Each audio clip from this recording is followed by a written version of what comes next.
Good morning বন্ধুরা, welcome to my mini blog. আজকে সকাল থেকে শুরু করলাম। তো আজকে দেখো সকালে চা নিয়ে বসে গেছি। এ দেখো ছেলে কি বলছে জানো তো, ও বলছে চা খাবে। তোমরাই বলো, চা কি এত ছোট বাচ্চাকে দেওয়া উচিত?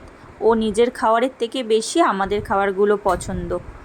আবার এইদিকে ওর জন্য একটু দুধ বিস্কুট নিয়ে নিয়েছি সকাল থেকে। তারপরে আমরা চাটা খেয়ে তারপরে আমি দুপুরে রান্নাটা শুরু করে দিয়েছি। চিকেন করেছিলাম আর ভাত করেছিলাম আর একটু আলু ভাজা করেছিলাম, আর সেরকম কিছু করিনি, কারণ আমাদের মাংস হলে না আর কিছু আমাদের লাগে না। এইদিকে দেখো ছেলে কি করছে, ছেলে দুষ্টামি করছে। ওর একটু ঘুম পেয়েছে, তো ঘুম পেলে যে মানুষ কি করতে পারে তোমরা দেখো। ওকে স্নান করাবো, তার আগে ওর ঘুম পেয়ে গেছে। ঘুম পেয়েছে বলে ও কি করছে দেখো। একবার এখানে শুয়ে পড়ছে, একবার ওখানে শুয়ে পড়ছে। আরে দেখো কে পড়ে গেছে।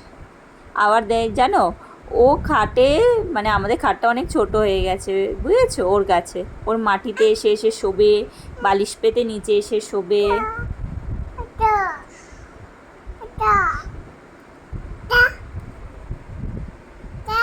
আরে দুষ্টামি করছে শুধু।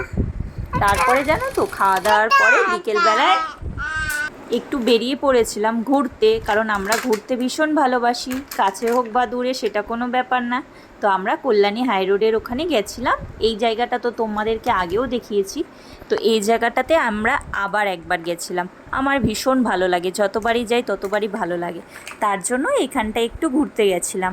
এখানটায় ঘুরে তারপরে পাশে ধাবা রয়েছে, ধাবার থেকে একটু চা খেয়েছিলাম। খুব ভালো লাগে জানো তো এই পরিবেশটা। আর তারপরে যখন যে আমরা ধাবাটা দিয়ে চা খাই, সেই চায়ের তো তুলনায় নেই, অসাধারণ চা বানায়। তারপরে জানো তো ঘুরে ওখান থেকে বেরিয়ে একটু এসছিলাম দিদাদের বাড়ি।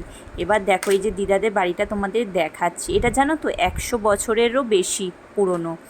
তাই দিদা ও আমার হাজব্যান্ডের সাথে গল্প করছে। এই গল্প টল্প করার পরে তারপরে বাড়ি এসে রুটি করেছিলাম, আর অল্প করে চিকেন ছিল, ওই চিকেনটা দিয়ে একটু চিলি চিকেন বানিয়েছিলাম। চিলি চিকেন দিয়ে রুটি খেতে আমার তো ভীষণ ভালো লাগে। আমার চিলি চিকেন জিনিসটাই খুব ভালো লাগে। তোমাদের কেমন লাগে একটু অবশ্যই জানিও। তারপরে রান্নাটা হয়ে গেছে, ছেলে আমার বসে বসে পড়াশোনা করছে। এখনও সেরমভাবে কথা বলতে পারে না, কিন্তু দেখো ওর কিন্তু আগ্রহ আছে, বই নিয়ে বসেছে। আমি জিজ্ঞেস করি এটা কোনটা, ওটা কোনটা, সেটা কোনটা, ও কিন্তু ঠিক বলে।